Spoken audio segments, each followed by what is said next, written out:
Buenas noches, maestra y compañeros. Mi nombre es Guadalupe Arenas. El objetivo del presente video es expresar lo aprendido con relación a los principales elementos de la expresión oral y la importancia del uso asertivo de los mismos.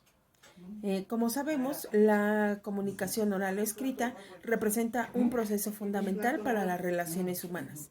En este momento vamos a iniciar con la explicación de los principales elementos que intervienen en la expresión oral. En este caso, los principales elementos serían el expositor, que en este caso seré yo por estos primeros 5 minutos. Después sería el público y por último el material de apoyo. En este momento lo que vamos a utilizar son solo ejemplos de la vida cotidiana para ver cómo afectan nuestra toma de decisiones y la forma en la cual nos comunicamos en el tema. Muy bien. Las estrategias más utilizadas para mejorar la oralidad. La primera es conversar, iniciar un tema de conversación, no importa si es relevante o no. En este caso es un buen ejercicio para mejorar nuestra oralidad. Exponer el cuerpo, en este caso no esconderse en posiciones incómodas, es decir, cerradas, a la defensiva. Mostrarse porque el lenguaje corporal moldea nuestra identidad. Leer en voz alta, esto lo debemos de practicar por lo menos 40 minutos diarios de lectura en voz alta, practicar la respiración, la entonación, el ritmo y el estilo. Hablar solo también es una forma adecuada para escucharse, para ordenar ideas y aprender a convivir con nosotros, con nuestra voz. Muchas personas no les gusta hacer esta parte de hablar solos, sin embargo, es un excelente ejercicio para mejorar nuestra oralidad. Ir a lugares nuevos, es decir, cambiar de ambientes, moverse de nuevos contextos y situaciones, arriesgarse. Conocer personas y entablar conversaciones, salir del grupo de conocidos. Esto nos va a ayudar mucho para poder evitar estas barreras ideológicas, incluso de identidad, que nos generan también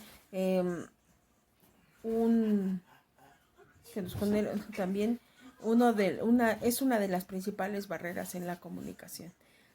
Posteriormente, también hacer alguna actividad física, en este caso podría ser ejercicio al aire libre, en un club o alguna actividad física que nos ayude a estar en contacto también con otras personas e iniciar nuevas rutinas.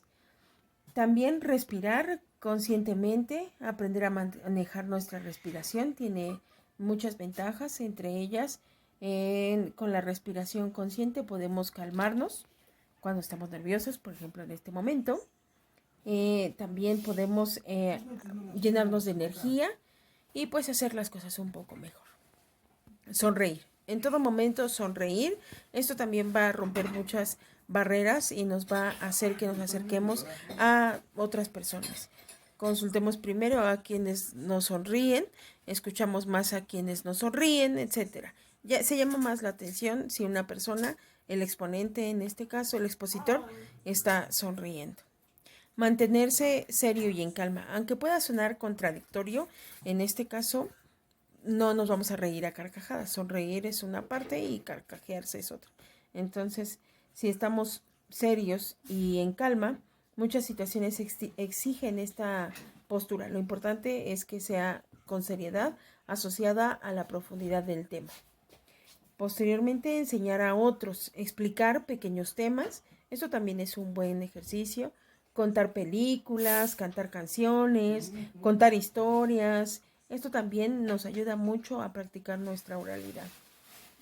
Estudiar la inteligencia emocional, el programa de neurolingüístico, la comunicación, el aprendizaje y la neurociencia. Creo que eso es lo que nos ayuda bastante también para mejorar nuestra oralidad. Aprender de quienes nos gustan, es decir, las personas que se expresan como es de su agrado, qué tienen que hacer, cómo lo hacen, personas cercanas y personas públicas. Expresar positivamente, manifestar los deseos y objetivos en forma positiva. Practicar, leer, escribir, conversar, ordenar, crear buenos hábitos, invertir tiempo en nuestra comunicación, sonreír y respirar son las principales estrategias utilizadas para mejorar nuestra oralidad.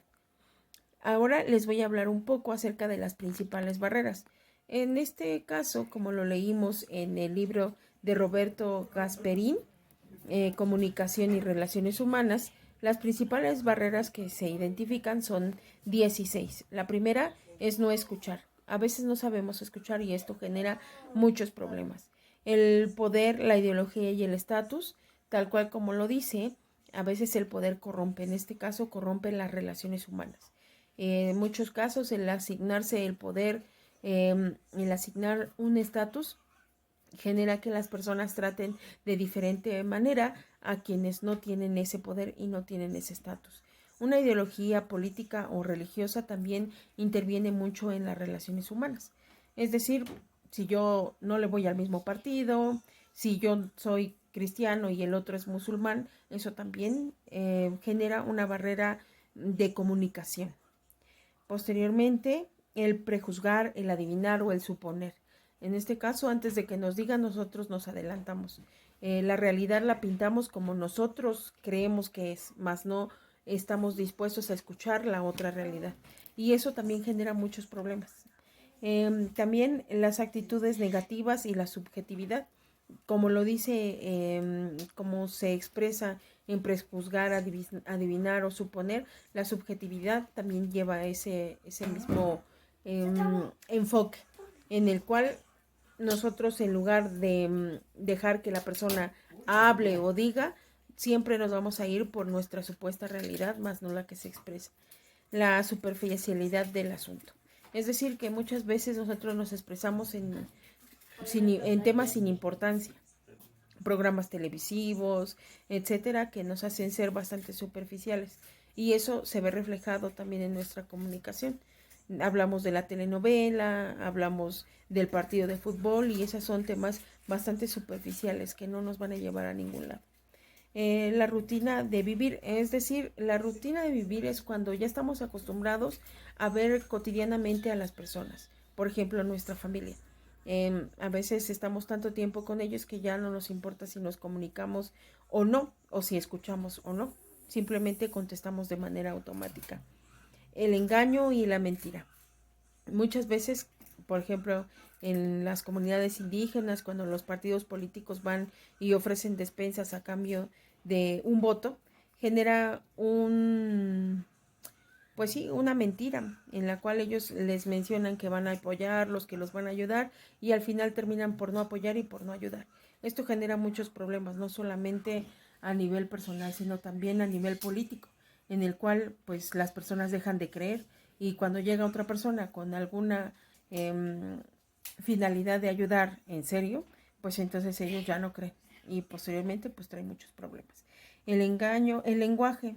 En este caso, pues las barreras del lenguaje, si yo no sé hablar inglés, si yo no sé hablar francés, si yo no sé hablar algún dialecto, entonces con eso pues tampoco nos podríamos comunicar. El miedo. En este caso, cuando se tiene la incertidumbre de no saber lo que se está diciendo, de no tener la certeza de lo que se está diciendo es real, entonces también genera muchas malas expectativas. La crítica destructiva, cuando las personas en lugar de decirte, ¿sabes qué? Vamos a apoyarte en esto, pues entonces empiezan a hablar acerca de yo soy mejor que tú no eres, tú no lo estás haciendo bien, yo lo hago bien, etcétera, etcétera. Ponerse como el juez arriba y el que tiene toda la razón, obviamente desde su realidad. Las lenguas y la cultura, como lo dije anteriormente en la lengua y el lenguaje y la cultura, pues son barreras bastante fuertes que actualmente se tienen y más si no conocemos a nadie de otros países, a nadie de otras culturas. Esto nos dificulta mucho poder entender lo que nos tratan de decir o explicar desde su perspectiva.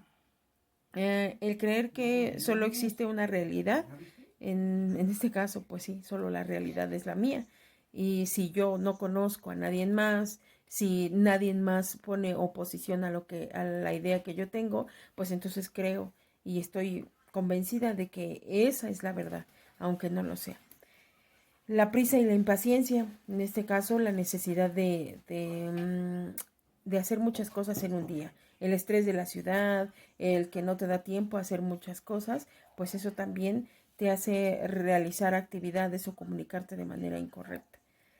Incluso al momento de leer o de expresarse, pues no lees o no te expresas de manera correcta por la prisa o por la impaciencia. El modo de comunicar las cosas. A veces creemos que nuestra forma de comunicarlas es la más correcta porque nos entendemos nosotros, más no los otros nos entienden a nosotros. El no empatizar, creo que esta es una parte bastante fundamental en el proceso de comunicación, porque muchas veces no lo entendemos, no entendemos a la otra parte y no hacemos el proceso de empatizar de por qué la otra parte está viendo de esa forma la realidad y yo trato de imponerme sobre ella. Entonces creo que es una parte fundamental del proceso de la comunicación. En este caso, como les iba explicando a lo largo del tema, la importancia de aprender a comunicarnos de manera correcta se basa en que en muchas ocasiones, si no es que en varias, no nos enseñan a comunicarnos o nosotros no lo aprendemos de manera correcta. Entonces esto genera conflictos de manera interminable. Si nos vamos a nivel mundial, genera guerras, la falta de comunicación o de habilidades para comunicar. Y a nivel personal, pues nos genera discrepancias en la familia, en las amistades, incluso llegamos a perderlas por la falta o la debilidad en esta parte de la comunicación. Bueno, pues hasta aquí el tema. Espero que les agrade mi explicación y pues esperemos que nos veamos en el próximo video. Muchas gracias.